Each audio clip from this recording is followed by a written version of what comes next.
الحمد لله جل وعلا وصلى الله وسلم على رسوله المصطفى ونبيه المجتبى وأمينه على وحي السماء شافع الشفعاء يوم الجزاء أما بعد فأعوذ بالله من الشيطان الرجيم بسم الله الرحمن الرحيم الله نور السماوات والأرض صدق اللہ العظیم۔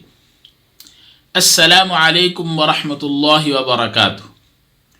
امید ہے تمام دوست احباب خیر و عافیت سے ہوں گے، اور دعا ہے کہ اللہ رب العزت آپ تمام حضرات کے علم میں، عمل میں، عمر میں، رزق میں، اولاد میں، کاروبار میں برکتیں، وسعتیں، رحمتیں عطا فرمائیں۔ آج کا جو ہمارا سبق ہے اور آج کا جو ہمارا عمل ہے، یہ بہت سارے احباب اور ساتھیوں کی بھرپور فرمائش کے اوپر میں آپ حضرات کو یہ سبق دے رہا ہوں۔ حالانکہ یہ آج کا جو سبق ہے ہمارا، یہ سینے کے رازوں میں سے ایک راز ہے۔ ایسے تو میں نے سارے ہی عمل آپ حضرات کو بتانے ہیں، آہستہ آہستہ انشاءاللہ کوئی چیز رکھیں گے نہیں، نہ چھپائیں گے، نہ اپنے ساتھ لے کے جائیں گے۔ انشاءاللہ العزیز جتنا ہو سکا علم آپ حضرات کی گودوں میں انشاءاللہ ڈالیں گے اور انشاءاللہ پھیلائیں گے کہ دنیا میں جہاں جہاں جو احباب ہمارے اسباق کو سنتے ہیں، پڑھتے ہیں، وہ اس سے فائدہ اٹھا سکیں، اور پھر ہمارے لیے خاص طور پر دعا فرمائیں کہ اللہ رب العزت ہمیں ہدایت کاملہ نصیب فرمائے، اور اللہ رب العزت ہمیں اپنے محبوب بندوں میں شامل فرمائے، اور اللہ رب العزت ہماری مغفرت فرمائے۔ بس یہ مقصد ہے۔ آج کا جو عمل ہے وہ بہت قیمتی اور نایاب عمل ہے۔ اس عمل کے پیچھے بڑی محنتیں ہوئی ہیں، بڑے سفر ہوئے ہیں، اور بڑی مشکلوں سے عمل ملا ہے اور پہنچا ہے۔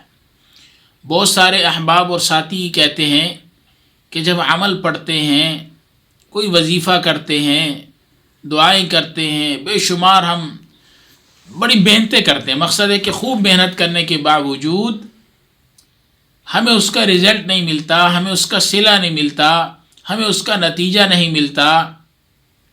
ہمارا دل جو ہے نا وہ نور سے بھرتا نہیں ہے، نور سے منور نہیں ہوتا، اور اگلے کو ہماری بات سمجھ نہیں آتی، ہم کسی کو اپنی بات سمجھا نہیں سکتے، کسی دوسرے آدمی کے دل میں اپنی بات کو اتار نہیں سکتے، کہ کوئی بھی ہماری بات سمجھتا نہیں ہے۔ کہ اگر کوئی کسی شخص کو، کسی آدمی کو، مریض کو، مرد کو، عورت کو، کسی کو کوئی بات سمجھانی ہو، کوئی بات بتلانی ہو، تو ہماری بات اس کی سمجھ میں نہیں آتی۔ ایسے لگتا ہے، ایسے محسوس ہوتا ہے کہ جیسے ہم نے اس کو بات کر دی، اس کو سمجھا دیا، بس وہ سن کے چلا گیا، اس کو سمجھ ہی نہیں آئی۔ بہت سارے احباب کہتے ہیں کہ گھر میں جی ہم اپنی گھر والی کو سمجھاتے ہیں، ہماری بات سمجھ نہیں آتی۔ گھر والی کہتی ہے ہم شوہر کو کوئی بات سمجھاتے ہیں، اس کو سمجھ نہیں آتی۔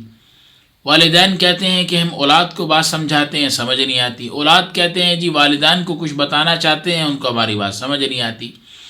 یعنی ہر شخص کا یہ شکایت ہے، ہر شخص کے یہ کہنا ہے، اور ہر شخص یہ چاہتا ہے کہ میں جب کسی کو کوئی بات سمجھاؤں، کوئی بات کہنا چاہوں، کوئی بات اس سے منوانا چاہوں، کہ میں اگر کوئی اس کو اچھا کوئی مشورہ دینا چاہ رہا ہوں، کوئی بہت اچھی بات سمجھانا چاہ رہا ہوں، مشورہ تو ایک الگ امانت ہے، کوئی بہت اچھی بات اس کو سمجھانا چاہ رہا ہوں کہ بھئی یہ بات میری آپ سمجھ جائیں، اور اس کو سمجھ نہیں آ رہی، وہ بات سن کر بس چپ کر کے چلے جاتے ہیں۔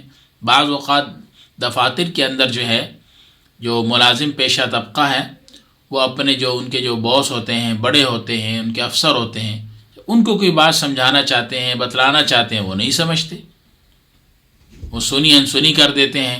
اور بعض اوقات افسر جو ہیں وہ اپنے ملازم پیشہ افراد کو، ملازم لوگوں کو کوئی بات سمجھانا چاہتے ہیں، اور وہ نہیں سمجھتے، سنی انسنی کر دیتے ہیں۔ بہت ساری اس قسم کی جو چیزیں ہیں۔ آج کا جو عمل ہے، امید ہے میرا اشارہ آپ حضرات سمجھ گئے ہوں گے کہ جو میں کہنا چاہ رہا ہوں کہ جو بھی افراد، جو بھی اشخاص، جو بھی احباب، جو بھی ساتھی، چاہے وہ مرد ہیں یا عورت، کوئی بھی ہے، چھوٹا ہے بڑا، وہ یہ چاہتا ہے کہ میں اپنی بات دوسرے بندے کو سمجھا سکوں، کہ میری بات دوسرے ساتھی کو، دوسرے بھائی کو سمجھ آ جائے اور میری بات مان لے۔ آج کا ہمارا سبق اس کے اوپر ہے۔ آج کا جو ہمارا عمل ہے وہ اس مقصد کے لیے ہے کہ جب آپ اس عمل کی زکوٰۃ ادا کر لیں گے، اس عمل کو کر لیں گے اور یہ عمل کرتے رہیں گے، اور اس عمل کے کرنے کے ساتھ جب آپ اپنی بات سمجھائیں گے تو فوراً انشاءاللہ العزیز دوسرے احباب کو، دوسرے ساتھی کو، دوسرے فرد کو آپ کی بات بہت اچھے انداز میں سمجھ آ جائے گی اور انشاءاللہ وہ آپ کی بات مان کے چلے گا۔ عمل نوٹ کر لیں، جو احباب اس کی زکوٰۃ ادا کرنا چاہتے ہیں وہ اس کو 41 دن میں 1.25 لاکھ دفعہ پڑھ لیں، اور جو زکوٰۃ ادا نہیں کرنا چاہتے، ویسے فائدہ اٹھانا چاہتے ہیں، تو وہ 101 مرتبہ یا 111 مرتبہ دوسرے ساتھی کا، دوسرے فرد کا تصور کر کے ذہن میں کہ جو میں بات ان کو کہوں یا جو بات میں کہنا چاہتا ہوں، جب میں ان سے بات کروں تو وہ یہ میری بات سمجھ جائیں۔ یہ عمل تصور کر کے ان کی نیت سے پڑھیں اور تصور میں ہی پھونک مار دیں۔ اور جو احباب زکوٰۃ ادا کرنا چاہتے ہیں وہ 41 دن میں 1.25 لاکھ دفعہ اس کو ادا کریں، اور اس کے بعد پھر یہ عمل کریں، پھر دیکھیں انشاءاللہ العزیز اس کا کیسے رزلٹ نکلتا ہے۔ آیت کیا ہے؟ مختصر سی آیت ہے، پہلے میں پڑھ چکا ہوں، 1-2 دفعہ اور پڑھ دیتا ہوں۔ بسم اللہ الرحمن الرحیم، اللہ نور السماوات والارض، بسم اللہ الرحمن الرحیم، اللہ نور السماوات والارض۔ بس یہ آیت ہے، یہ آیت مبارکہ ہے، اس کو یاد کر لیں، نوٹ کر لیں، اس عمل کو کریں، انشاءاللہ اللہ تعالیٰ اعلیٰ درجے کی کامیابی آپ کو عطا فرمائیں گے۔ حاسدین کے حسد سے، شریروں کے شرور سے، بغضیوں کے بغض عینات سے اللہ تعالیٰ ہم سب کو محفوظ فرمائے۔ السلام علیکم ورحمۃ اللہ وبرکاتہ۔